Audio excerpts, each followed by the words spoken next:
He packed this vacation to save his marriage. She packed to forget hers ever happened. They were never supposed to meet.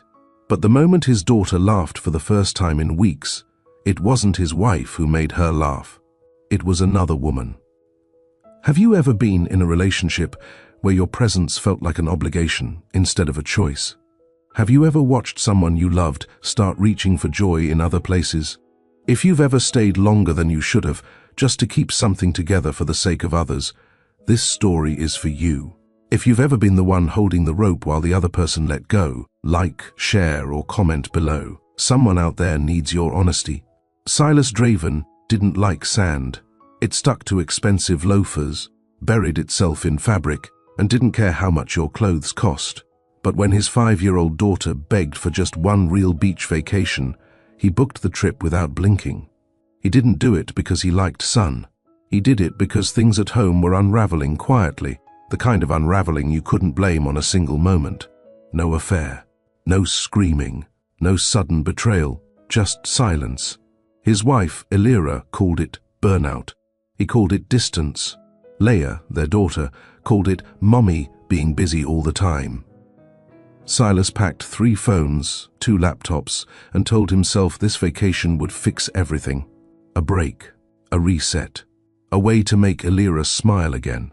Or at least look up from her tablet long enough to see their daughter dancing in the sand. He reserved a private oceanfront villa in Eleuthera, Bahamas.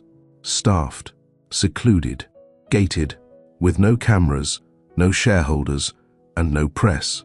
For a man used to calculating risk in every room, this was a gamble. And yet, it was the only kind of gamble that still mattered. They arrived late in the afternoon. Leia squealed at the sight of the turquoise water, clapping her hands from the back of the golf cart that ferried them from the helipad to the villa. Silas smiled, not wide, not fake, but real enough that it creased the edges of his eyes. Elira didn't notice. She was scrolling through messages, wearing a crisp white sundress that hadn't creased during the flight. Her sunglasses covered most of her face. Her wedding ring shimmered in the sun. Leia ran straight into the living room of the villa, calling dibs on the bed with the yellow pillows. Elira didn't follow. She took a call. Again, Silas stayed by the door for a second longer. He looked out toward the water, wide, still, endless. He exhaled through his nose and muttered something only the breeze could hear. Please let this work. Dinner that night was set up on the terrace by candlelight. Steak for Elira, pasta for Leia, salad for him. No one touched the wine. Elira complimented the meal, to the chef, not to him. Leia kicked her feet under the table, restless. She asked if they could have ice cream later. I don't eat dessert, Elira said, with that polished tone she always used in interviews. But Daddy might. Silas forced a chuckle. Only if someone shares with me. Leia smiled. But the moment was fleeting. Elira's phone buzzed again. She excused herself before dessert even arrived.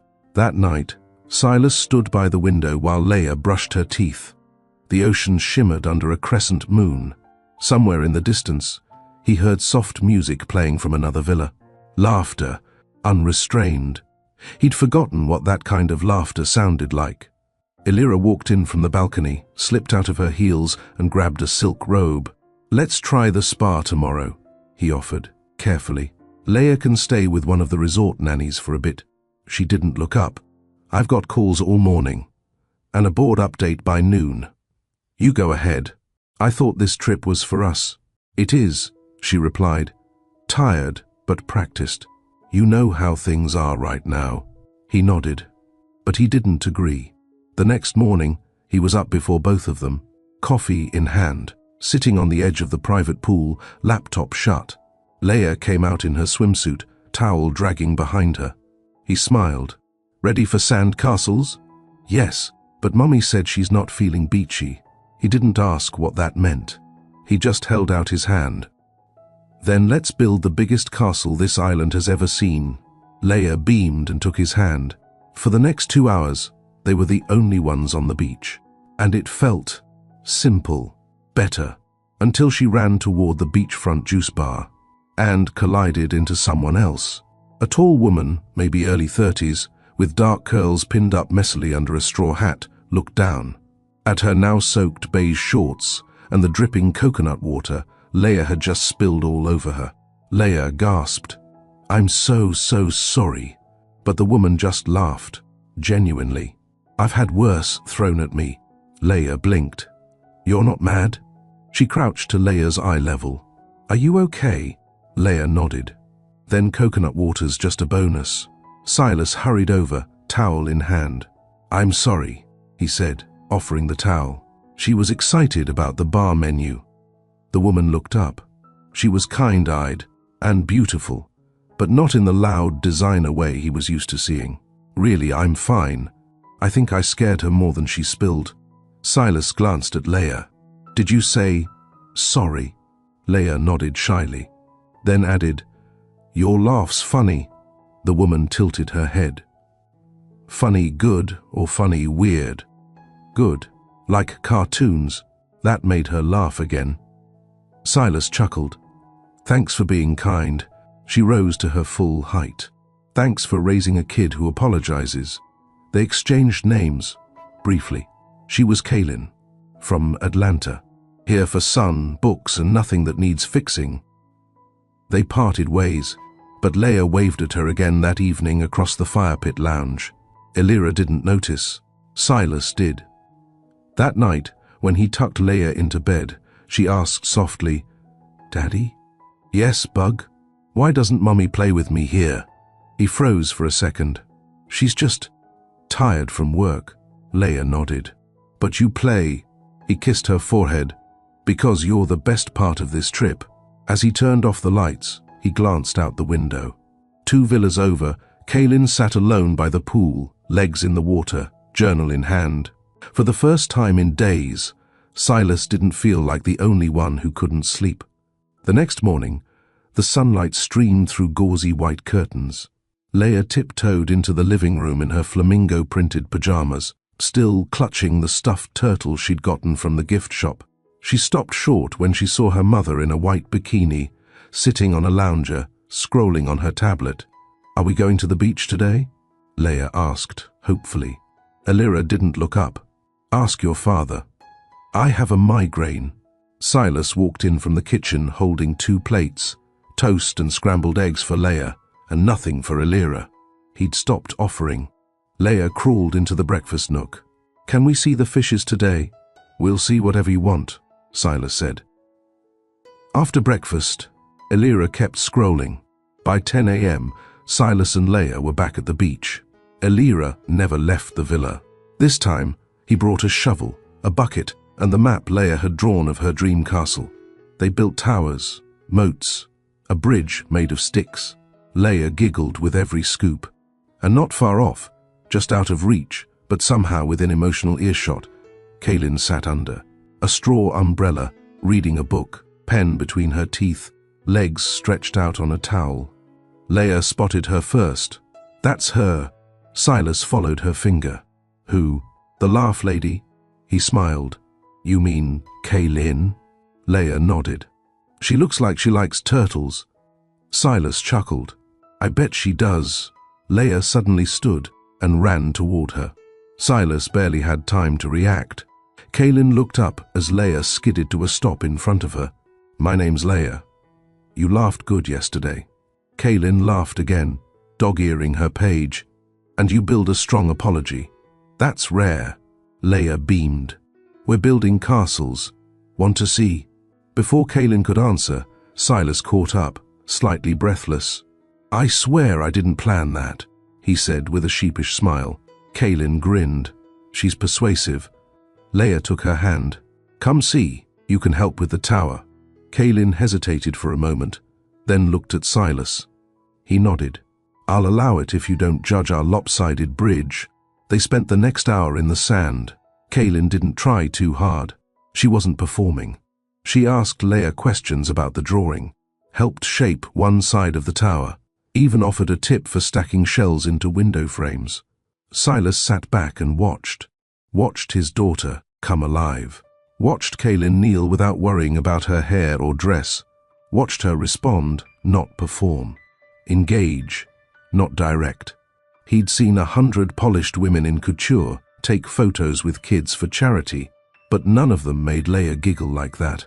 Later that evening, Silas returned to the villa with sand still clinging to his calf. Leah ran straight for the bubble bath. Elira glanced up from her phone. "You were out long." Leah was building a kingdom. "Sounds productive." Silas looked at her. "You haven't left the villa in 36 hours. I didn't come here to sunbathe, Silas." He kept his voice calm. "You didn't come here to parent either." She blinked once.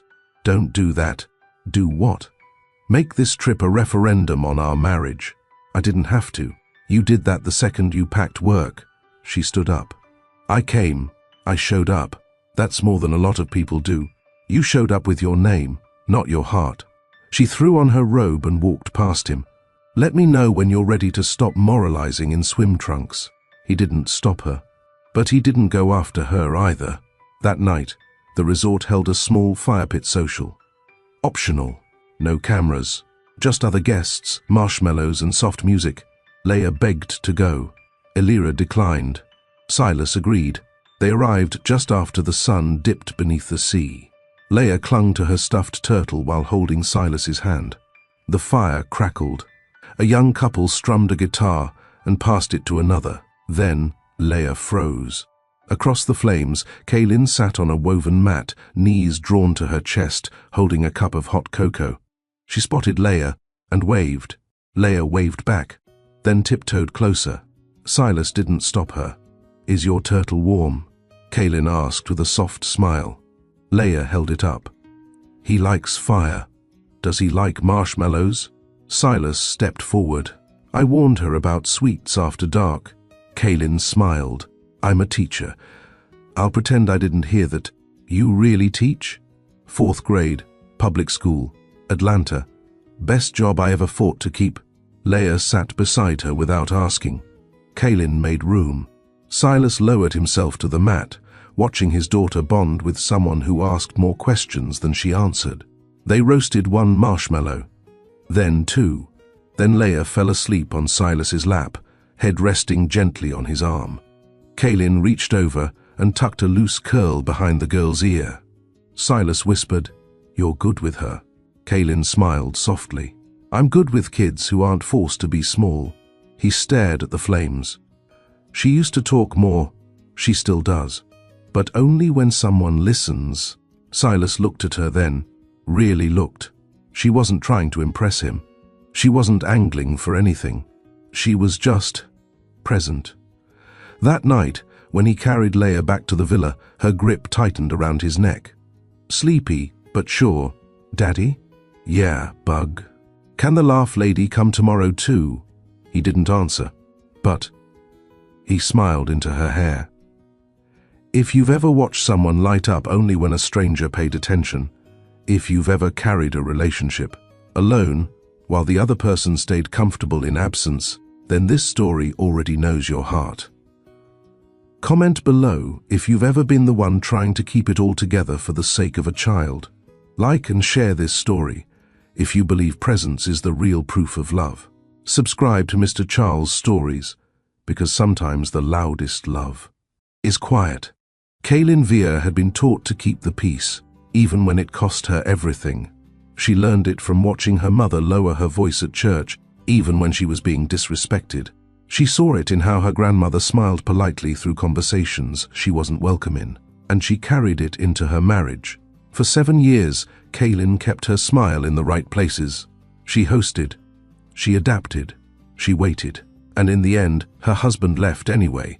Not for another woman, but for space. He said she made things too easy, said she never challenged him. He never once asked what it cost her to be soft every day. So when her best friend booked this trip to the Bahamas under the label healing, Kaylin didn't argue.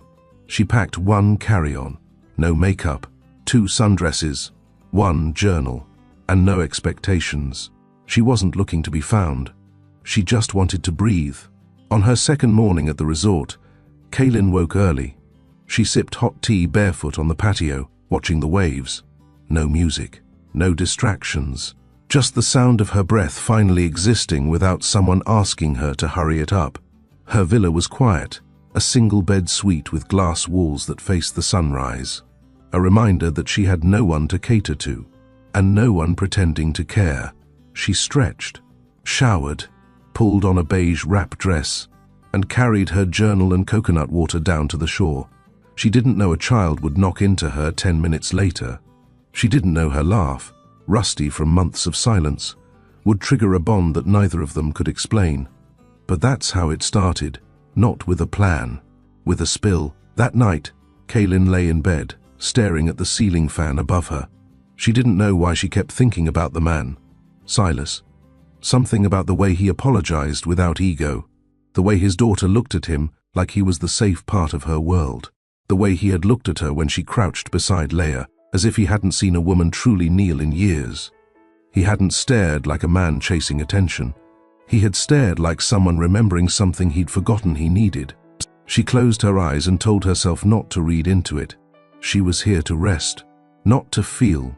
The next morning, she walked the beach early again. Same towel, same book, same soft shell path down the shore. She didn't expect Leia to come bouncing across the sand, calling her the laugh lady. Didn't expect to be tugged by a small, sticky hand toward a crooked sandcastle with a moat that leaked on both ends. Didn't expect to sit beside them, not as a guest, but as someone who belonged. She helped Leia arrange the shells, not because she wanted to impress, but because the little girl seemed to finally be building something that stayed upright. Silas said little, but Kaylin felt his eyes, not invasive, not greedy, just present. He was watching her, the same way someone watches sunlight hit water for the first time in weeks. They didn't talk about anything heavy. She asked about Leia's favorite colors. He shared a joke about how bad he was at building bridges, literal and emotional. But what struck Kaylin most was the way Leia reached for her without hesitation. That little girl had a mother, somewhere in a suite behind them. But today, she didn't ask for her. She just stayed close to Kaylin. And that meant something. After lunch, Kaylin returned to her villa to shower and rest. But she couldn't nap. She kept replaying Silas's soft voice, his quiet nods, the way his fingers flexed in the sand, like he wanted to reach for something but didn't. She told herself to relax, to remember he was married. But something inside her whispered, being married isn't the same as being loved. That evening, she didn't plan to attend the fire pit social, but as she stood at her window, drying her hair with a towel, she spotted Leia skipping through the sand, turtle in hand. Silas behind her, shirt loose, posture less tense. Kaylin found herself reaching for her sandals, not because she wanted to be noticed, because she wanted to sit near the fire and remember what warmth felt like when it wasn't earned through effort. The music was soft, the marshmallows burnt at the edges, the laughter real. Kaylin sat at the edge, close enough to feel but far enough to not be noticed, until Leia found her. And again, without thinking, Kaylin smiled. That night, as she returned to her villa, she paused just before unlocking her door. From across the path, she saw Silas standing by the railing outside his own villa, Leia asleep in his arms. He looked down at her like she was the most fragile thing in the world. Their eyes met briefly. He didn't say anything, neither did she. But Kaylin felt something she hadn't felt in years, seen. And not for performance, for presence. The next day began quiet. The sun rose behind a veil of thin clouds, not stormy, just hushed. Kaylin made tea again. She opened her journal and wrote 2 words, still here. She wasn't talking about the island. She meant herself.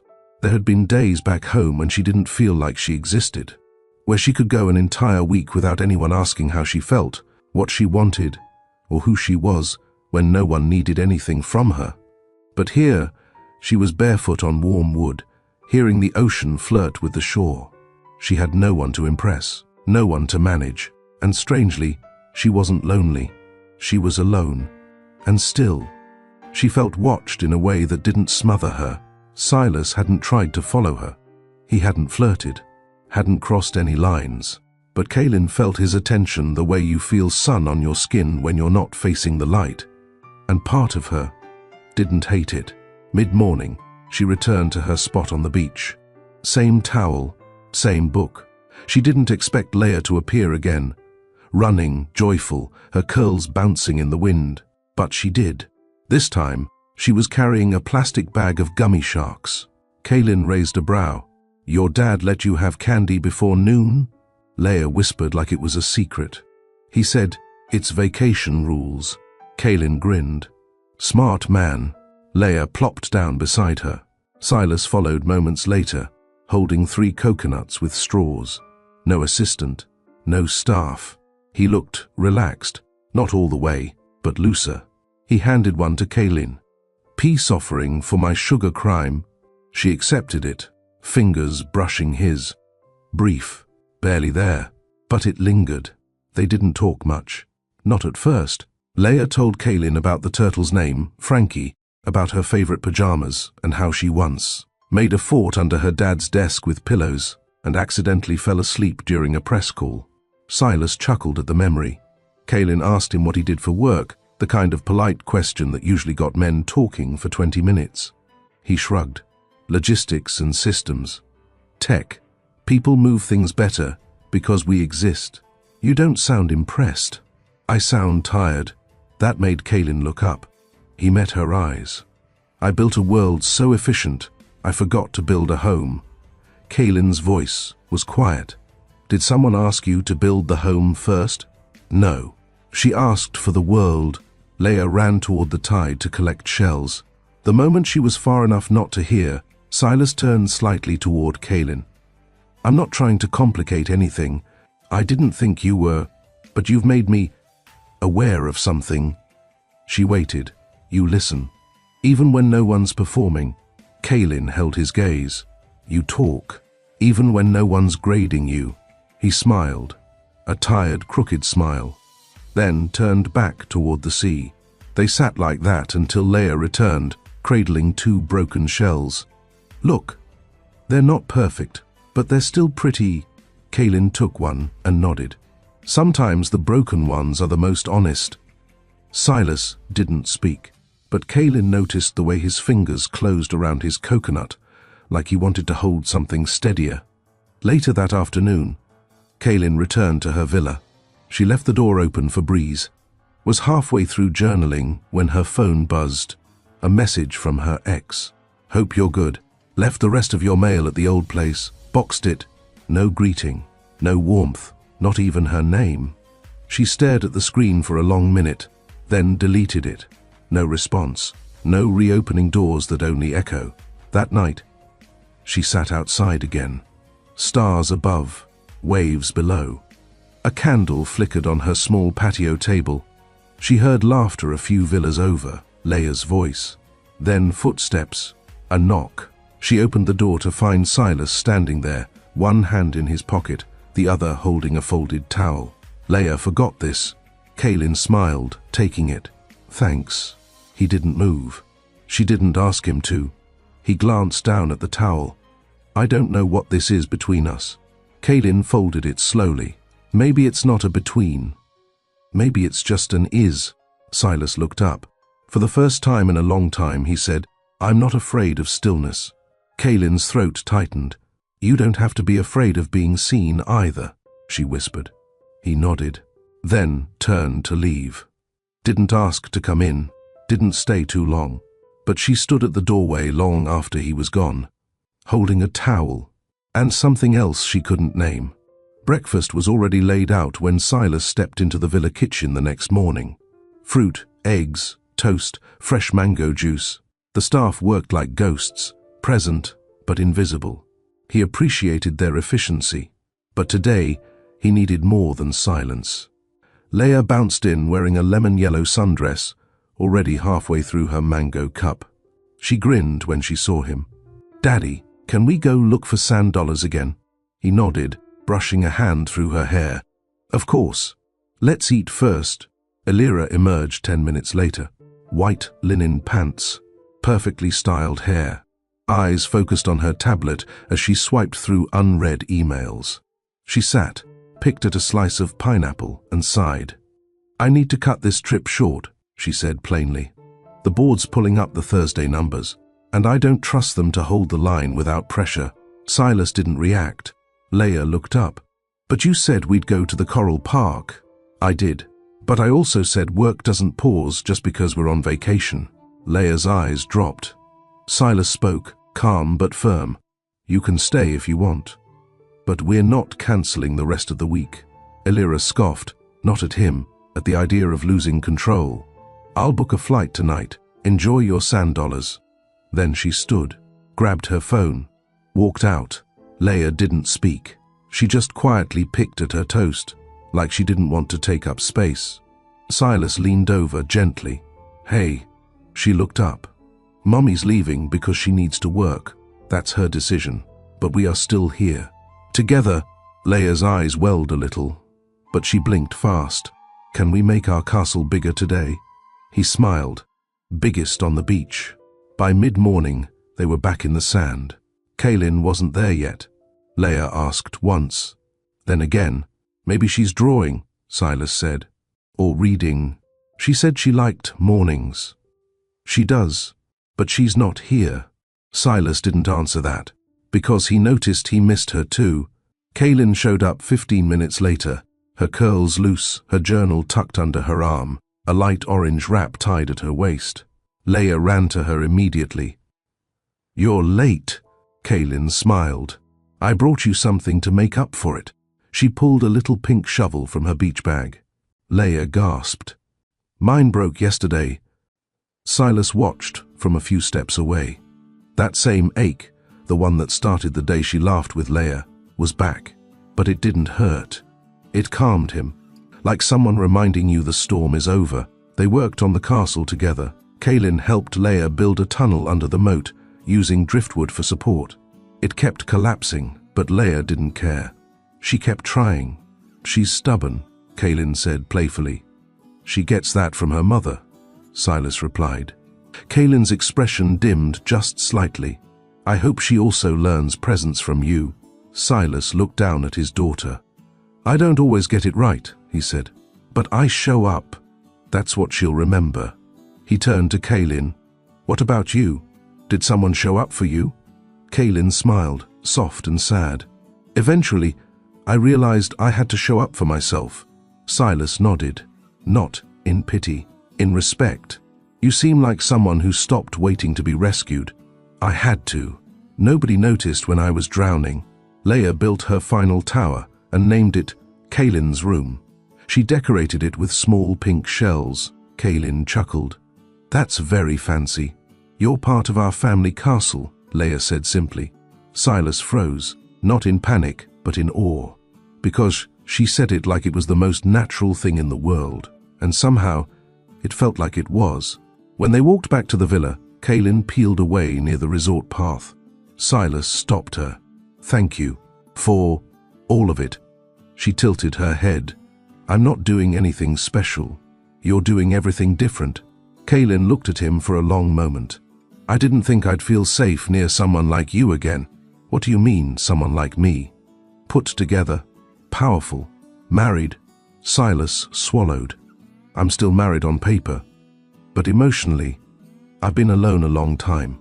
Kaylin nodded, slowly, then walked away. She didn't say goodbye, but she didn't say stop either. That night, Leah asked if Kaylin could have dinner with them. Silas hesitated.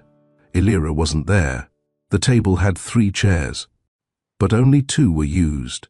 I don't think she's ready for that, he said gently. Leah blinked. Why not? Because sometimes grown-ups don't know how to sit down where they feel seen. Leah thought about that. Can I draw her a picture? He smiled. That'd be perfect. She ran to get her crayons, and Silas looked at the empty 3rd chair. For the first time, it didn't feel like a reminder of what he was missing. It felt like a placeholder for what might come next. Kaylin sat by her window that evening, her legs pulled beneath her, a plate of fruit untouched on the side table. Her journal was open, but the page was blank. She didn't know how to write what she felt. She wasn't falling for him. Not exactly. But something about the way he watched his daughter, listened to her, made her feel things she hadn't allowed in years. Not want, worth. She wasn't interested in being someone's escape. She'd done that before. But Silas didn't look at her like an escape. He looked at her like someone who reminded him what it felt like to be human again.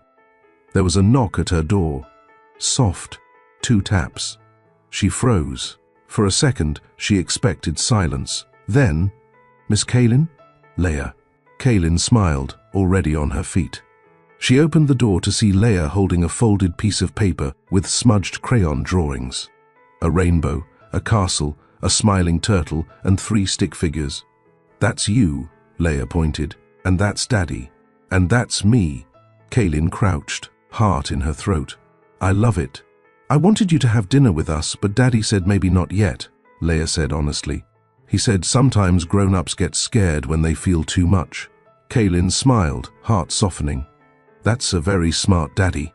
Leah leaned in and whispered, "But you don't have to be scared. I already put your chair at the table." Kaylin blinked slowly. Leah stepped back, then ran off before she could answer. Kaylin stood in the doorway, clutching the drawing. And for the first time, she felt what it meant to be chosen by someone without hesitation. Back at the villa, Silas watched as Leah arranged the silverware. She hummed as she set Kaylin's fork beside the napkin. Silas hadn't told her to do it, hadn't corrected her either. He wasn't sure Kaylin would come. He wasn't sure he should want her to, but he also wasn't sure he could pretend he didn't. 10 minutes passed. Silas uncorked a bottle of wine and poured himself a half glass. Leah kept glancing at the door. Silas was halfway through a sip when there was a knock. He stilled. Leah shot up. "I'll get it." He followed her, slower, trying not to expect anything. Kaylin stood on the porch in a simple dress, no makeup, hair pulled back, holding Leah's drawing in her hand. "I wasn't going to," she said, "but I didn't want to disappoint the artist." Leah grinned and tugged her in. Silas stepped back, letting them pass, heart thudding in a way he hadn't felt since he pitched his first company 12 years ago. Kaylin walked toward the table and saw her place already set. "Wow," she said softly. Leah beamed. "You're in the castle now." Dinner wasn't complicated. Grilled vegetables, seared fish, fresh bread, but it felt full. Kaylin told a story about one of her 4th-grade students who convinced the class the moon was actually shrinking because he couldn't see it some nights. Leah laughed so hard juice came out her nose. Silas watched them, not as a father, not as a man trying to fix something, just as someone who hadn't realized he missed this until it returned. Real laughter, real time, real quiet. After dessert, Leah curled up on the outdoor lounger with her turtle plushie and drifted off beneath the hanging lights. Kaylin rose to cover her with a throw blanket. When she turned, Silas was already watching her. She didn't look away. He cleared his throat. "You didn't have to come. I didn't." "Why did you?" She walked back toward the table and picked up her empty glass. "Because she made me feel like I belonged before I believed I did." He exhaled. "She does that." Kaylin looked at him. "You do that too, whether you know it or not." He didn't move closer. He didn't touch her, but the space between them no longer felt polite. It felt like possibility. When she left, he didn't walk her back. He just stood at the door and watched her turn once, halfway down the path, and smile without saying a word. When he returned inside, Leah was still asleep. He tucked her in, then stood at the edge of the deck, eyes on the dark sea, and whispered into the wind, "I don't know what this is, but it's the first thing that's made sense in a long time." It started with grey skies and soft thunder, the kind that didn't scream, just hummed low like a warning, or a lullaby, depending on your perspective. Silas stood at the window of the villa that morning, watching the clouds roll in across the ocean. The wind stirred the palm trees, but not violently. The island felt expectant, like it was holding its breath. Leah ran barefoot into the living room, already in her swimsuit. "Daddy, is the beach closed if it rains?" Silas turned, amused. "Are you planning to swim in a storm?" "No, but I still want to go outside. You can't hear yourself think in here." He laughed, short, genuine. "Who told you that?" Kaylin had. He didn't say it aloud, but he knew it. Alira's voice came from upstairs, distant and sharp. The flight's delayed again. I told them the pilot has to make it work. Silas closed his eyes briefly. He'd forgotten she was still here. Leah looked up at him. Are we still going to build the new moat? We are, he said, crouching to her level. But if it starts to storm for real, we run back. Deal? Deal. By the time they reached the sand, the sky had darkened, but the rain hadn't started yet. Kaylin was already there. No towel, no book, just standing barefoot at the edge of the water, her sundress rippling in the breeze. She turned when she heard them. Leah waved like they hadn't seen each other in months. Kaylin waved back. Silas slowed his steps as they approached. Kaylin smiled at Leah first. You came anyway. Leah pointed at the clouds. It's just wind. The rain is shy. Kaylin chuckled. Then maybe we should invite it. Silas was still watching her when the first drop hit. Then another. Then the sky opened. Not violently, gently, like 1,000 soft taps on the shoulder. Leah squealed and ran into the shallow waves, arms wide. Kaylin stepped back, uncertain. Silas met her eyes. She wants you to come. She always wants me to come. So do I. It slipped out before he could weigh it. Kaylin froze. But then she walked forward, not toward the water. For the next 10 minutes, they danced in the rain. Leah splashed, twirled, laughed loud enough to scare off every shadow the island had held. Kaylin threw her head back and raised her arms. Silas stayed at the edge for a moment longer. Then he stepped into the water, shoes on, shirt soaked, phone forgotten. He walked straight to his daughter, scooped her up and spun her. She squealed. You're wet now. So are you. Kaylin watched them. Then Silas reached out, not with a word, just his hand. Kaylin hesitated. Then she took it. They didn't speak, didn't laugh loudly, didn't pose. They just stood there, fingers linked, letting the rain fall over them like truth. When the rain slowed, the beach emptied out. Only the three of them remained. Leah ran up the sand, chasing her turtle plush under a towel. Kaylin and Silas lingered, both dripping, both still. He finally turned to her. You smiled. So did you? I haven't. In a while. I could tell. He looked down. Why me? He asked. Kaylin didn't flinch. Because you didn't try to impress me. You listened. You let the silence sit. Silas exhaled. It's easier around you. Kaylin reached out and fixed a wet strand of hair on his forehead, then stepped back. We should get her dry, she said. Silas nodded, but neither of them moved. Not for a long time. Back at the villa, Elira was packed. Literally. 2 suitcases zipped. Hair tied back, phone in hand. Leah ran in first. It rained. It was the best. Elira looked up, mildly annoyed. You're soaked. And, tracking water. Silas followed in next. Kaylin paused at the steps. Elira's eyes went to her. Kaylin stayed silent. Leah ran to her mother. We built the biggest moat ever. Kaylin helped. Silas spoke before Elira could. She's leaving. She was just walking us back. Kaylin nodded once, polite but not submissive. Enjoy your flight. Elira didn't respond. Just turned and zipped her second bag. I'll have the car brought around, she said. To no one in particular. Silas didn't offer to walk her out. Kaylin didn't watch her go. Leah stood quietly in the corner, hugging her turtle. When the door shut behind Elira, the silence was immediate. Silas sat on the arm of the couch, water still dripping from his sleeves. Kaylin stood by the patio door, watching the soft light return to the sky. He looked at her. You don't need to say anything, she said. I know. But I want to. She turned. He rose. I never asked her to stay, he said. Kaylin nodded slowly. And you didn't ask me to come. He stepped closer. You didn't run. She smiled. Maybe I'm tired of running. He stopped just short of her. I don't know what this is, he said. But it feels honest. Kaylin held his gaze. Then don't lie to it. Kaylin sat on the balcony of her villa later that evening. wrapped in a cotton blanket that smelled faintly of sun and salt. She hadn't changed out of her wet dress right away. She liked the weight of it, like proof the day had happened. Rain did that. It stripped everything down. It didn't care who you were, didn't care about money, titles, expectations.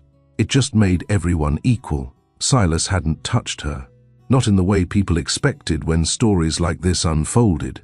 And yet, she felt more undone by the way he looked at her in silence than any kiss she'd ever received. No performance, no manipulation, just acknowledgement, like he saw her. And he didn't want her to disappear. She opened her journal, but her pen hesitated. Then she wrote, "Some things grow stronger in the rain." Meanwhile, back at the Draven villa, Silas had just finished changing Leia into her pajamas. She was warm, full from dinner, and drifting off mid-sentence on the couch. He sat beside her with a towel draped over his shoulder, watching the fireplace flicker across the room. He hadn't called his assistant, hadn't returned a single email. He'd lived most of his adult life controlling environments, controlling outcomes. But today, for the first time, he had let the weather decide everything, and it felt free. Leia stirred beside him. "Daddy?" "Yeah, bug? Why did Mommy leave early again?" He smoothed her curls. She had work things to finish. Leia turned her head into his chest. "Did she forget we were here?" Silas's jaw tightened. "No, sweetheart. She just doesn't always know how to stay." Leia was quiet for a moment. Then, "But Kaylin stays." He kissed her head. "Yeah, she does." Later that night, Kaylin heard another knock at her villa door. Soft, measured. She opened it to find Silas standing there, no umbrella, hands in his pockets. He looked like a man who had walked through something internal and come out different on the other side. "I'm not asking for anything," he said, voice low. She stepped aside. He didn't enter. He just stood at the doorway. "I told Leia the truth tonight." Kaylin crossed her arms gently. "And what's that?" "That some people don't know how to stay. But others do." Kaylin's voice was quiet. "Do you know how to stay?" "I'm learning." A beat. Then she asked, "Why are you here?" "Because today felt like something I shouldn't ignore." Kaylin stepped forward. Not close, just enough. "Neither should I." He looked down, then back up. "May I sit?" She opened the door wider. Yes. They sat on opposite ends of the couch, legs crossed toward each other. No music, no wine, just two people in soft clothes and softer spaces. Silas leaned his head back, eyes on the ceiling. "I used to think stillness meant I was falling behind," Kaylin replied. "That's because stillness makes noise if you haven't dealt with what it wants to say." He laughed gently. "That sounds like a teacher." "I am." He turned to her. "Thank you for not treating me like a project." Kaylin met his gaze. "Thank you for not treating me like an escape." They sat like that for a long moment. Then Kaylin reached over and took his hand. Not to start something, but to honor something already happening. Silas stayed for exactly 1 hour. He didn't ask for more. She didn't offer more. But when he left, Kaylin closed the door softly behind him and leaned against it, heart beating with a calm she hadn't known in years. She hadn't fallen into anything reckless. Silas walked back to his villa, under the same sky, where the rain had started it all. Leia was still asleep. The third chair at their dinner table was still set. He didn't clear it. He didn't need to. It wasn't empty, not anymore. By the next morning, Alira was gone. No goodbye note, no farewell hug for Leia, no last look at Silas. Just a line of wet footprints from the marble hallway to the front door, and silence where her perfume used to linger. Silas didn't flinch when he saw the room empty. He stood in the doorway with his coffee and watched the folded white sheets, the unplugged phone charger, the water bottle half drunk on the nightstand, all signs that someone had lived here without truly being present. Leia walked in behind him, rubbing her eyes, her hair still a little messy from sleep. "She's gone?" Silas turned. "She left early." Leia nodded slowly. She didn't cry. She didn't ask why. "She forgot Turtle," she said quietly. pointing to a small stuffed animal sitting near the edge of the bed. "She'll be okay," Silas replied. "We'll be okay." Leah didn't speak. She just walked up and hugged his leg, then left the room without a word. Kaylin didn't come to the beach that morning. Silas noticed. Leah noticed more. They built part of the castle wall together, in silence. No squeals, no pirate adventures, just digging and packing and reshaping what the tide had knocked down overnight. Leah stared at the horizon. "Maybe she's busy." "She might be," Silas said. "Or maybe she left too." Silas paused. "Do you think people always leave?" Leah shrugged. "Mommy says it's normal." He crouched beside her, brushing sand from her arm.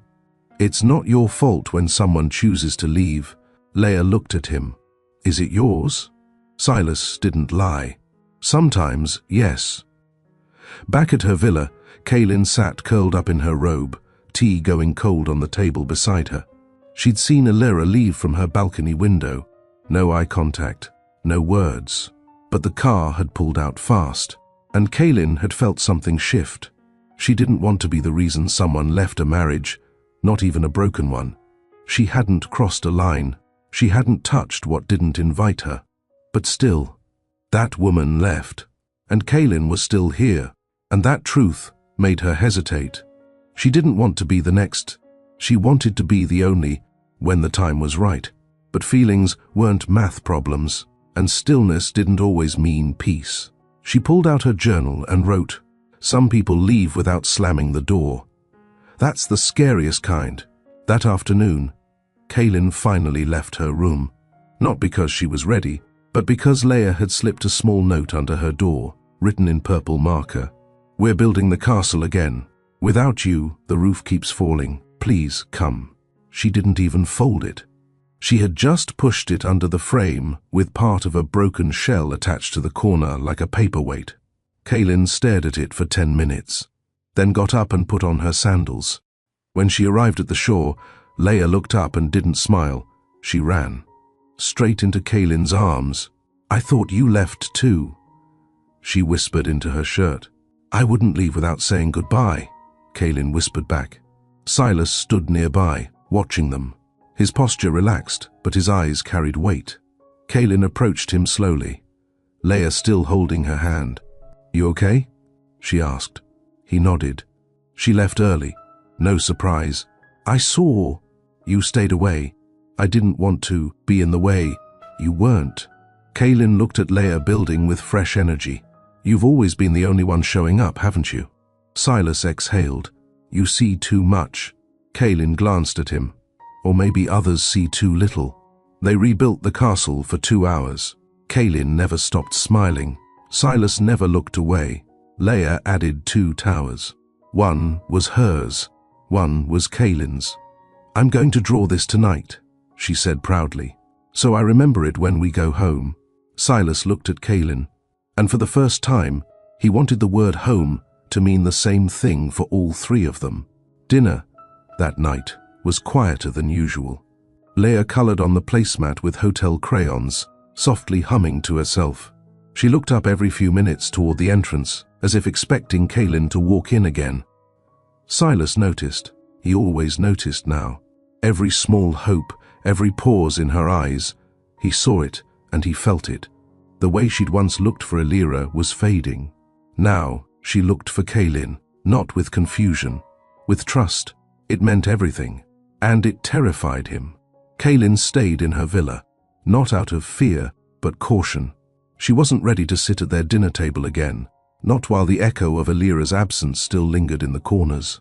She made herself pasta, sipped a glass of water, wrote half a journal entry, but something tugged at her. A voice that wasn't loud, but wouldn't leave. It said, "He didn't ask you to stay, but you stayed. You didn't ask to belong, but you do." Around 8:40 p.m., there was a soft knock on Kaylin's door. She opened it to find Leah standing there in unicorn pajamas, clutching a drawing. "I made the castle like I promised." Kaylin crouched, smiling. "Can I see?" Leah opened the page. There was Kaylin, Silas, and herself. Again. This time, Kaylin had a crown on her head. Leia pointed. "You're the part that made it strong." Kaylin bit the inside of her cheek to stop her voice from cracking. Silas stood behind Leia at a respectful distance. He spoke gently. She wanted to bring it herself. Kaylin looked up at him. "Can I walk her back?" she asked. He nodded once. As they walked, Leia hummed again. And halfway through the sand path, she reached up and grabbed Kaylin's hand without asking. Kaylin held on. It didn't feel like a favor. It felt like a tether. Back at the villa, Silas poured juice into Leia's cup, while Kaylin settled into the third chair again. It felt different now. Not like a guest, like part of a rhythm. Leia told a story about the shell she named Captain Bubbles. Silas chuckled. Kaylin added to it. Laughter came. Not performative, not strained. It came because the table was finally full of presents. After Leia fell asleep, Kaylin stood up, ready to go. Silas walked her to the porch. Neither rushed. Neither spoke for a long moment. Then Kaylin said, "You're changing." Silas nodded. "I'm trying to." "Not for me?" "No, for her, for me. But you helped me see what was missing." Kaylin looked up at him. "It's not just about leaving someone," he said. "It's about no longer being who you were with them." Kaylin whispered, "And who are you becoming?" He took a breath. "Someone who doesn't need silence to feel in control." She stared at him. "Then, say what you're afraid of." He looked straight into her eyes. "I'm afraid I'll lose the first thing that feels honest." Kaylin didn't cry, but her hand reached for his again. "I'm not asking for promises," she said. "I wouldn't offer one. But I'd offer the truth." She nodded. "Then start with this." He leaned forward, slowly. No rush, no pressure. Their foreheads touched first. And for a long time, that was enough. When their lips finally met, it wasn't urgent. It wasn't possessive. It was quiet. It was kind. It was overdue. Later, when Kaylin stepped back into her villa, she looked in the mirror. She looked like herself again. Not a placeholder. Not a rebound. Not a fix. A woman who finally stopped disappearing inside someone else's absence. Back at his villa, Silas stood by Leia's bed. She was curled up with her turtle, breathing soft and steady. He whispered, "You saved me, Bug." Then he looked at the empty space beside the fireplace, where Kaylin had sat earlier. It wasn't empty anymore. Not in his heart. Not in his mind. And he knew. He didn't want it to ever be again. Some people leave without warning. Others show up without needing applause. If you've ever found someone who stayed when others disappeared, if you've ever become your best self because someone simply saw you, then you know the kind of love this story is about. Comment below if someone ever made you feel like home without trying to fix you. Like and share this story if you believe real connection doesn't rush, it roots. Subscribe to Mr. Charles Stories for more moments where quiet love finally takes its seat at the table. The next morning didn't feel like a beginning. It felt like continuation, like something that had been unfolding in silence, now had the freedom to breathe out loud. Silas woke before Leia. He stood on the villa's balcony, barefoot, coffee in hand, watching the tide roll in with its usual rhythm. But he was different. Not because of the kiss, but because for the first time in years, he hadn't opened his laptop first thing in the morning. He hadn't checked numbers. He hadn't checked trends. He just stood still and felt grounded. Kaylin hadn't slept much. She didn't regret it, but she did pace, not out of fear, but out of clarity. When you've spent years shrinking, the first time someone sees you feels like light after a long winter. And light can be beautiful, but also blinding. She had kissed Silas, but she hadn't surrendered to fantasy. He was still married, if only legally. He was still working through years of silence, and she was still holding herself accountable to the boundaries she promised never to lose again. Leia ran to Kaylin's villa around 9 a.m., barefoot, cheeks flushed. "Can we look for shells?" Kaylin blinked. "Now." Leia nodded. "Daddy said yes, but he said to knock and ask nice." Kaylin smiled. "Then I guess we should get sandals." Leia waited inside while Kaylin tied her hair up and slipped into a soft linen dress. She didn't need to check her reflection. The little girl grinning at her was all the approval she needed. They spent an hour by the water. Leia told her stories about dreams, about a dolphin named Barry who wore a crown and only came out when the tide whispered permission. Kaylin laughed softly. Barry sounds like a picky king. Leia threw a shell at the waves. He's just shy. When they returned to the villa, Silas was sitting on the patio steps, shirt rolled to the elbows, reading a notebook. Kaylin tilted her head. No devices.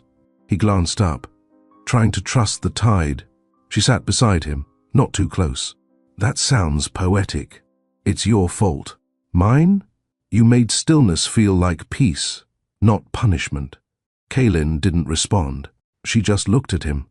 And Silas knew that look now, the one she gave when she was deciding whether you were worthy of her truth. He spoke first. Elira and I, we stopped loving each other long before we stopped speaking. Kaylin let him talk. No cheating, no scandal, just slow erosion. We cared more about saving face than saving each other. Kaylin nodded, her voice low. That's still a death, just a quieter one. Silas continued, when we had Leia, I thought things would click again. But parenting with someone you don't trust emotionally is like building a home on wet sand. Kaylin looked down at her palm, where a small grain of that same sand rested, then up at him. So why stay so long? Silas was quiet. Then, because I didn't want Leia to grow up seeing a broken model of love, I thought faking it was better than showing her failure. Kaylin's gaze softened. But what you showed her was absence. That's worse than failure. He met her eyes. And now, you're showing her presence, consistency, laughter. That's love. He reached for her hand, slow, tentative. This time, she didn't pull away. But she did say softly, you're still legally married. He nodded. For now. But emotionally, I haven't been her husband in years. That signature is overdue. Kaylin held his hand tighter. Then do it, not for me. For yourself. For Leia. Silas exhaled, the kind of breath that carries years. I already made the call. Leia burst through the patio doors. Can we have pancakes again? Kaylin smiled. Only if you help crack the eggs. Silas stood. I'll get the batter. Kaylin looked at them, him, and the little girl dancing barefoot behind him. And for the first time since her divorce, she didn't feel like a visitor in someone else's happiness. She felt like she had her own seat at the table. Pancakes weren't just breakfast that morning. They were memory. They were noise. They were healing.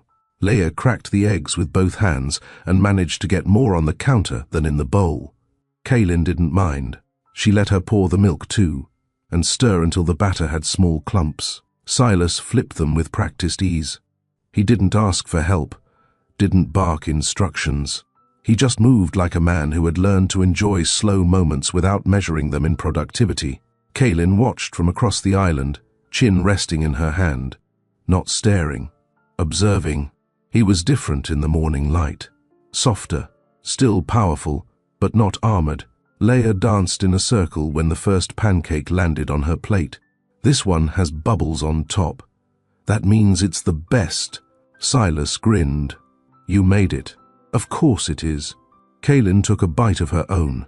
It was slightly burnt. She smiled anyway. Not bad for a billionaire, she teased.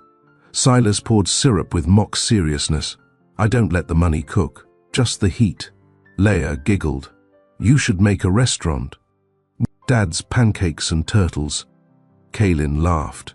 That's oddly perfect. Later that day, they walked the beach again. Leia stayed ahead, chasing tide foam and whispering secrets to her turtle. Silas and Kaylin walked behind, steps almost in sync. He said, I filed for divorce 3 months ago. I just never signed it. Kaylin stopped walking. He turned to face her. I didn't know how to close a door without knowing what was on the other side, but you reminded me it's not about who waits. It's about who shows up. Kaylin searched his eyes. And you're ready now? I signed it this morning, sent it to my lawyer before breakfast. She looked at him for a long time, then nodded once. I didn't need you to prove anything. I just needed you to honor what was already dead. I wasn't living. Not really. You are now. Later that afternoon, Leah took a nap curled between them on the hammock outside. The breeze rocked them gently, and not a single word passed between them for almost 30 minutes. Kaylin rested her head against Silas's shoulder. His fingers moved through her hair, unthinking, slow. It wasn't romance. It wasn't lust. It was safety. And that kind of intimacy was louder than anything she'd known before. That night, Silas invited her for dinner again, just the two of them. Leah had fallen asleep early, tuckered out from salt water, sandcastles and pancakes. Kaylin hesitated at the invitation, not because she didn't want to go, but because everything was beginning to feel so permanent. She hadn't come here looking for a love story, and yet she was living one. Quietly, she arrived in a soft wrap dress, her curls slightly damp from an evening shower. No makeup, just her. Silas met her at the door. No tie, no pretense. Just a man with his sleeves rolled up, barefoot, holding a glass of wine. He didn't say anything when he saw her. He just smiled. And she stepped in. Dinner was slow. They didn't rush. They talked about childhood, about regrets. She told him about her ex, how she stayed too long, not because of love, but because of hope. He told her about the day he realized Alira didn't see Leah anymore. Not really. I stayed out of guilt, he said. But guilt isn't love. It's a leash. Kaylin replied, You're not on a leash anymore. He reached across the table and took her hand. And neither are you. After dinner, they didn't move toward the bedroom. They stayed by the patio door. They sat side by side on the floor, listening to the waves in the dark. Kaylin leaned her head on his shoulder again. Do you think we'll ruin this? She whispered. Silas didn't answer right away. Then, only if we stop choosing each other. She nodded. And that night, for the first time in her life, Kaylin slept without rehearsing her goodbye. The storm hit just before midnight. It wasn't violent, not like the last one. It was the kind that whispered through window panes and rattled palm fronds, like a lullaby gone slightly off-key. A hush fall of rain that blurred the sky, draped the resort in silver, and pulled old fears from dark corners. Inside the villa, Leah tossed in her bed, sweat-damp curls stuck to her forehead, tiny hands clutching her turtle plushie too tightly. Then, a sharp cry. Daddy. Silas was up in seconds, heart in his throat. He rushed down the hallway, barefoot. No hesitation. She was sitting up, breathing hard, eyes wide and wet. He crouched beside her. Bug, I'm here. You're okay. But she was trembling. Mommy took Turtle, she sobbed. And she didn't look back. Silas wrapped his arms around her. It was a dream. I promise. Turtle's right here. He placed the plush back in her hands, but she kept crying. She said she didn't want me. Silas's chest tightened. He kissed her temple. That's not true. She just doesn't always know how to say things right. But you are wanted, Leah. You are so loved. Leah didn't answer. Her breathing slowed, but her grip didn't loosen. Then she whispered, Can Kaylin come? Silas froze, not because he was surprised, but because he understood exactly why. Yeah, Bug. I'll go get her. Kaylin didn't ask questions when he showed up at her door, soaked from the rain. She saw the look in his eyes, grabbed her robe, and followed. No makeup, no shoes, just presence. When they entered the room, Leah reached for her before she even said anything. Kaylin climbed into bed beside her without hesitation, wrapped an arm around the small frame, held her like she'd always been there. Leah curled into her without a word. Silas stood at the edge of the bed, watching. Kaylin looked up at him. She needs to sleep between truths. Silas blinked. What do you mean? She needs to feel held, not just told she's safe, shown. Silas nodded slowly, then pulled a blanket over them all and sat on the other side of his daughter.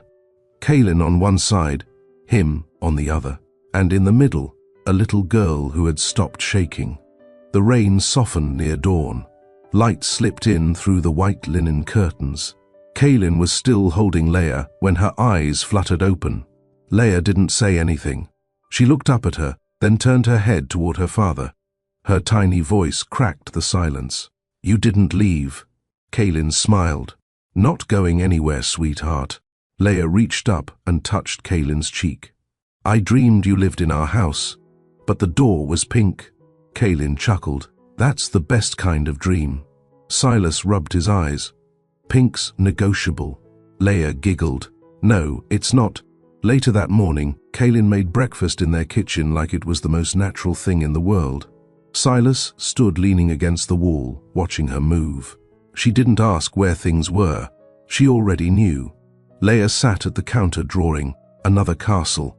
This one had 3 people holding hands at the top of the tower. She held it up proudly. "This one's forever," she said. Silas and Kaylin looked at each other. They didn't say it out loud, but something in their hearts whispered, "Maybe it really is." The rain was gone by midday, but the warmth it left inside lingered. Silas stepped out onto the patio after breakfast, coffee in one hand, the castle drawing in the other. The lines were wobbly, the tower crooked, but the 3 stick figures holding. Hands at the top hit harder than anything he'd read in a boardroom this year. He sat down and traced the lines with his thumb, especially the one labeled Kaylin. She didn't just appear in their lives, she settled. And then, without asking for space, she made it hers. Inside, Kaylin was helping Leia pack a daybag for their trip to the reef. They were heading out on a glass-bottom boat tour, Leia's idea, inspired by a book Kaylin had read to her the night before. Kaylin folded a towel and tucked it neatly into the beach tote. "You'll need extra water," she said gently. Leia nodded, then looked up. "Will you come too?" Kaylin paused, just for a breath. "If it's okay with your dad." Leia sprinted to the patio. She said, "Yes, if you say yes." Silas looked up from the drawing and smiled. Tell her the answer was always yes. The boat rocked gently as they drifted over the reef. Leia pressed her face to the glass, eyes wide. "There's a fish with a stripe. That's Barry's cousin." Kaylin laughed. "Looks like royalty runs deep." Silas stood behind them, hands in his pockets, watching the wind play with Kaylin's curls and Leia's hair. It looked like a family photo waiting to be taken. Not posed, not perfect, just real. Kaylin leaned back toward him as the boat turned. "She's memorizing this. So am I." She glanced at him. Silas added, "It's not just about the reef. It's what it feels like to watch my daughter trust someone who didn't have to stay." Kaylin's throat tightened. That goes both ways. That evening, Kaylin was the one who read Leia to sleep. She sat beside the bed, her voice low, slow, deliberate. Silas stood in the doorway, arms crossed, silent. It didn't matter that Leia had heard the story before. Tonight, it sounded like security. After the last page, Leia blinked sleepily. "Can you read to me again tomorrow?" Kaylin nodded.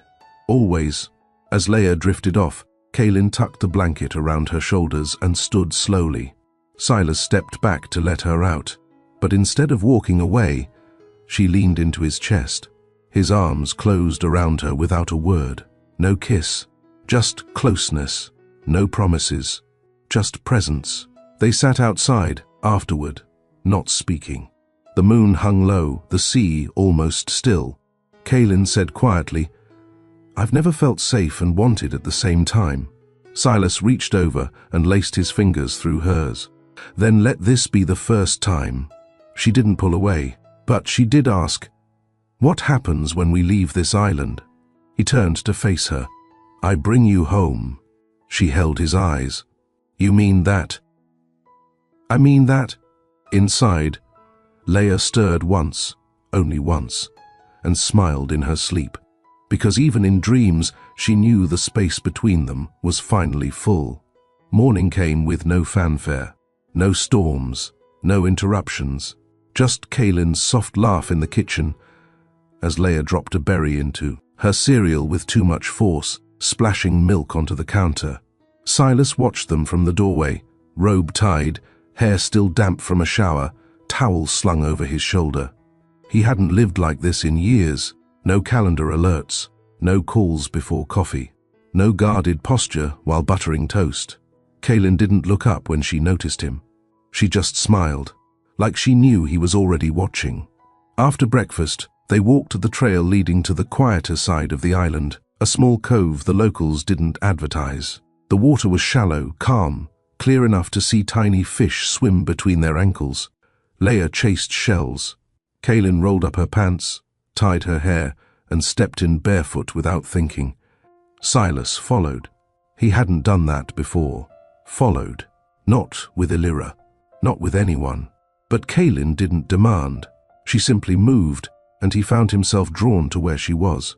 They sat on a rock by the shore while Leia built a pretend aquarium with sand dividers. Kaylin reached into her bag and pulled out a folded paper. She handed it to Silas. "What's this?"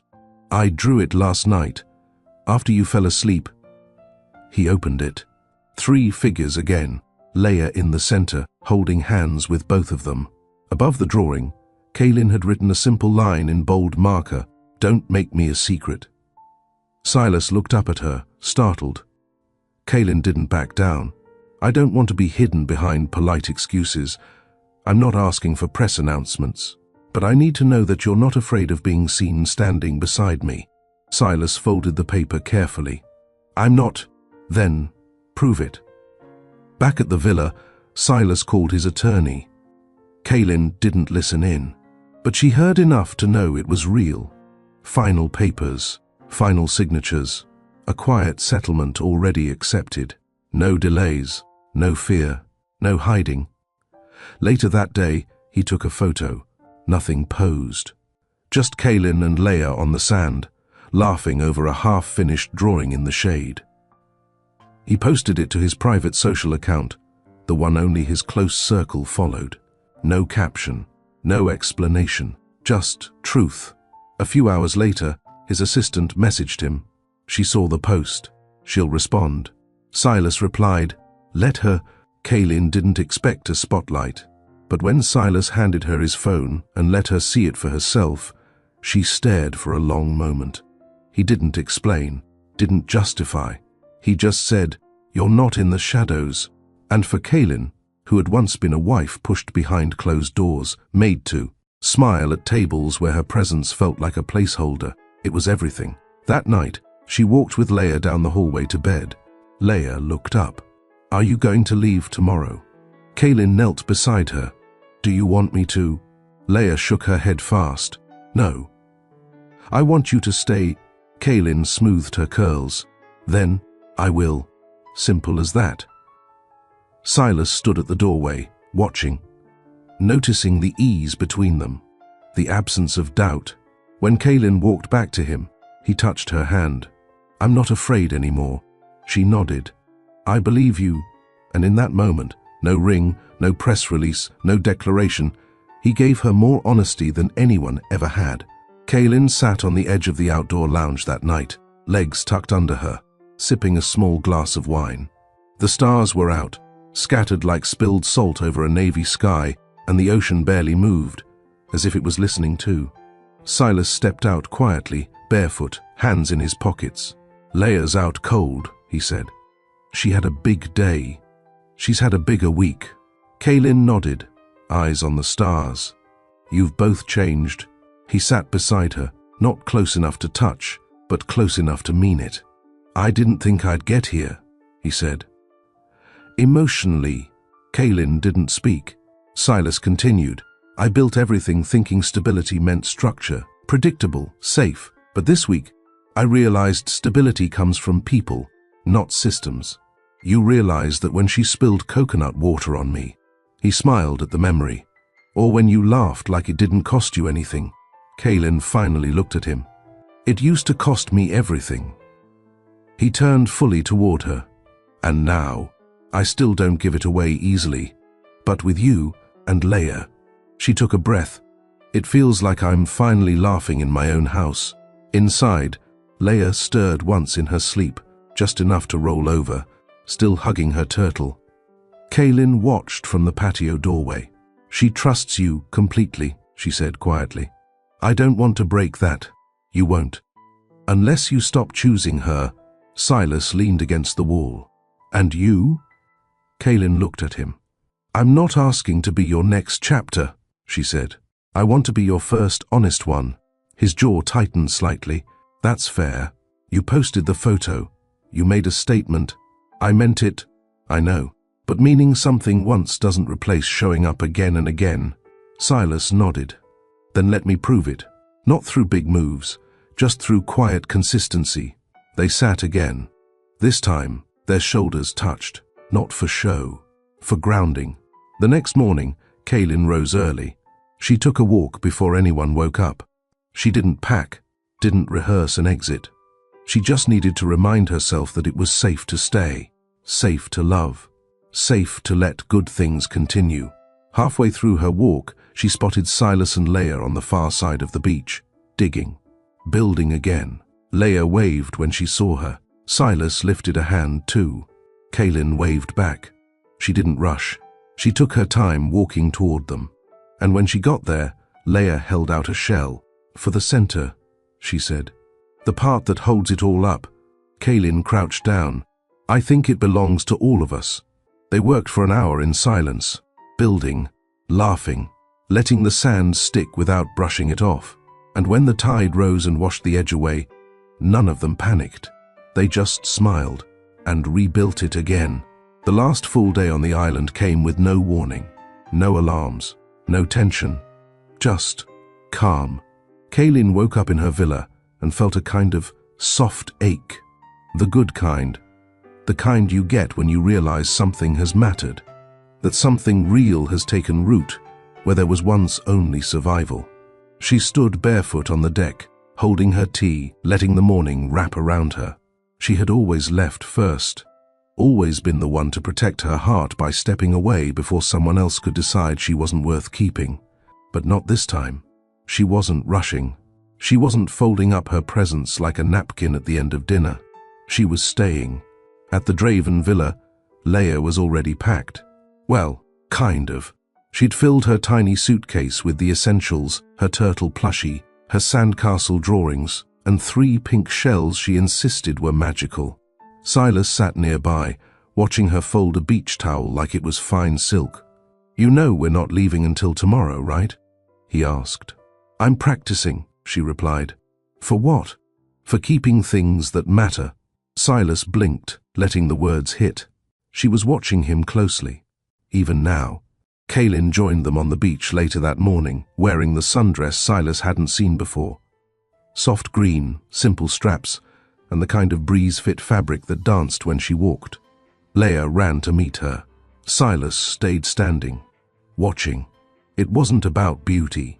It was about peace. He didn't know when it happened, when her presence stopped stirring things and started settling them. But now, when Kaylin was near, he felt grounded. And when she wasn't, he noticed the absence, like a missing note in a song. They spent most of the afternoon on the quiet side of the island. No plans, no phones, just stories, laughter and footprints. They didn't mind the tide erasing. Leia asked if Kaylin could stay in their hotel room that night. Silas waited before answering. Kaylin smiled. Only if your dad doesn't snore. Leia giggled. He talks in his sleep. Silas groaned. That's not confirmed.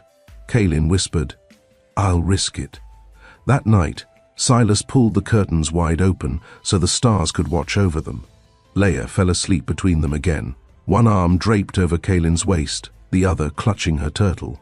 Silas whispered across the space, Do you ever wish you could stop time?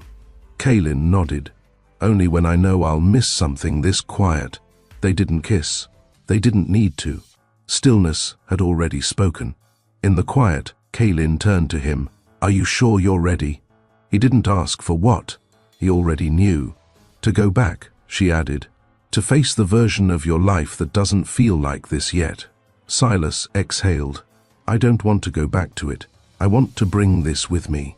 She reached across Leia and took his hand. If you mean that, I'll walk into that world with you. Outside, the waves kept moving. But the 3 of them, they were still, and they were staying. The morning came with light. No loud knocks, no reminders, just the soft whisper of island wind and the scent of warm pastries from the kitchen below. Leia stirred first. She blinked at the sunlight, stretched, then sat up between them. "Can we do the same day again?" she asked softly. Kaylin smiled. "I wish we could." Silas reached over, brushed her curls back. "It doesn't have to be the last day." "Not really."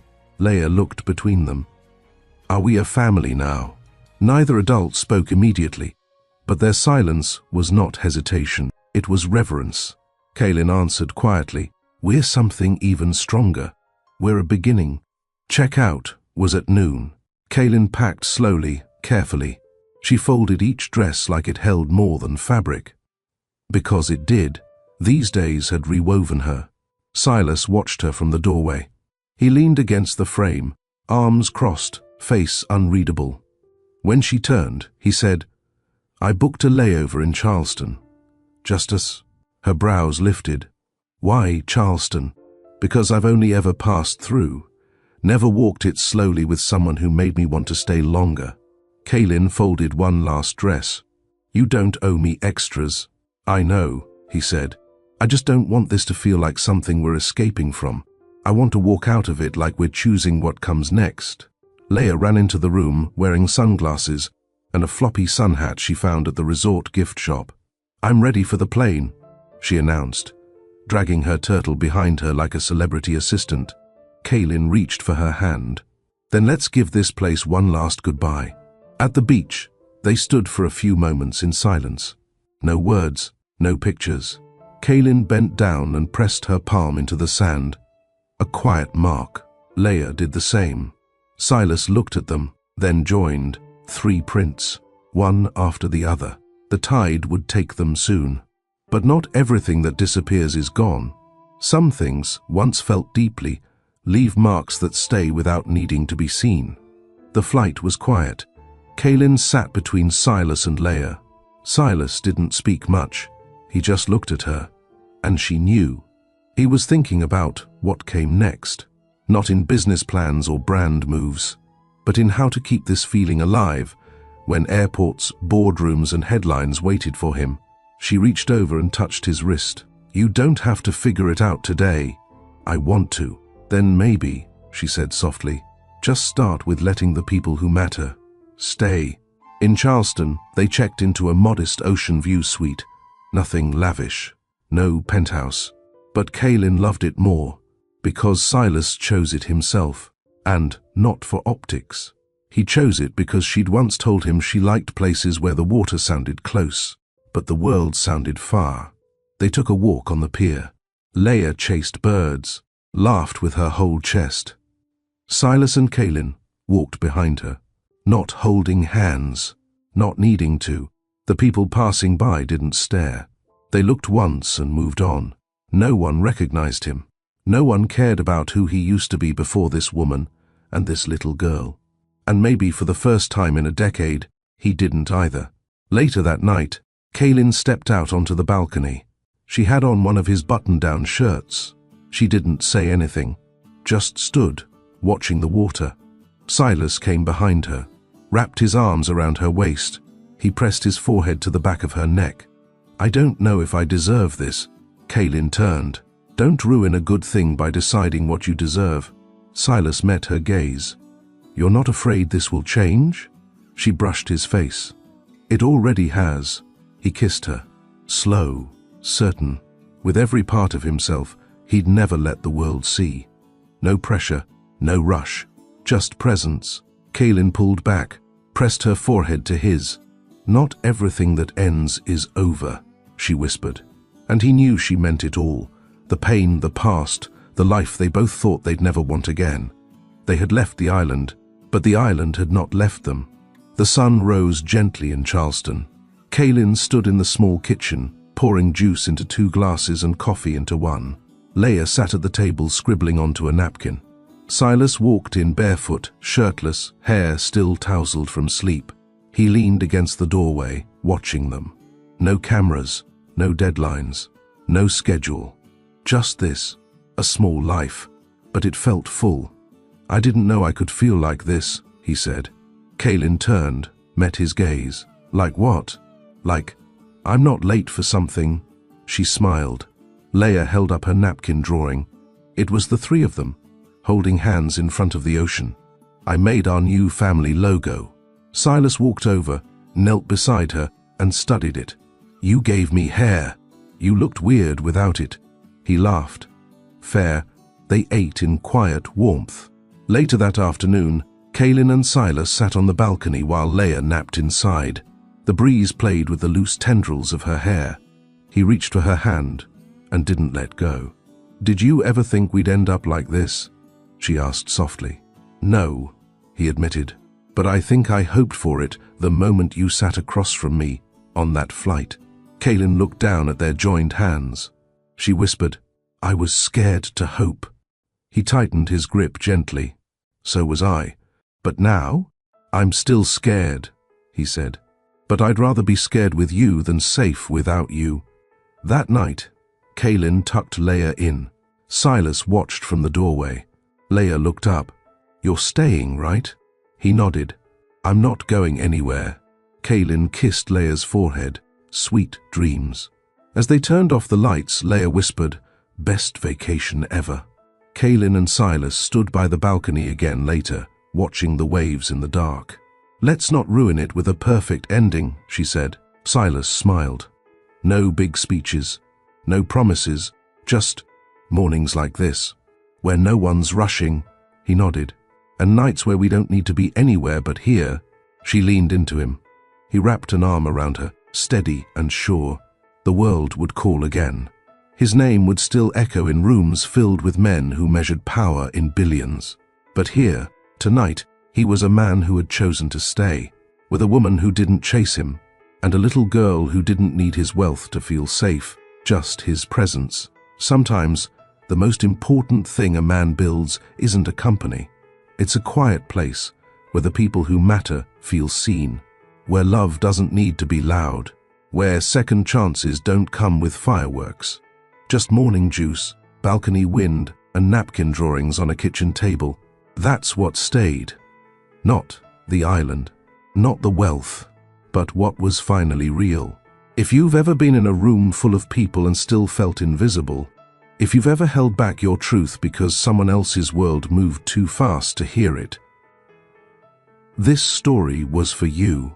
Because sometimes love doesn't scream, it doesn't flash, it doesn't come with perfect timing. Sometimes it shows up quietly, in the pause between two people who finally stop pretending. And if you've ever been overlooked, then found someone who looked at you and stayed, you know how rare that is. Kaylin didn't chase. Silas didn't run. They just stood still and finally saw what mattered. So if you believe second chances aren't loud, if you believe real love is built in quiet kitchens and not just ocean views, hit that subscribe button, like the video if it touched something real in you, comment below with real love waits, real love stays, and share this story with someone who needs to hear you don't have to beg to be loved right. This is Mr. Charles Stories, where every heartbreak leads somewhere better, and the quiet ones get their turn. We'll see you in the next story.